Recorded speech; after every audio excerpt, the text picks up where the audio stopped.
కడప జిల్లా తాళ్ల ప్రొద్దుటూరు టీ కోడూరులో కాల్పుల కలకలం రేపాయి.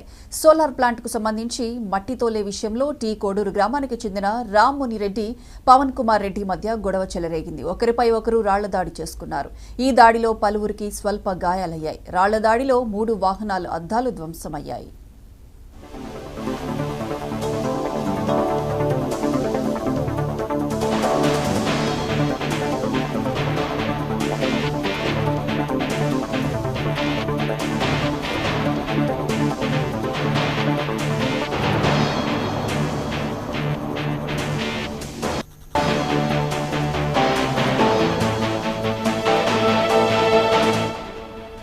ఇక తర్వాత రామ్మునిరెడ్డి ఇంటిపైన పవన్ కుమార్ రెడ్డి వర్గీయులు దాడికి తెగబడ్డారు.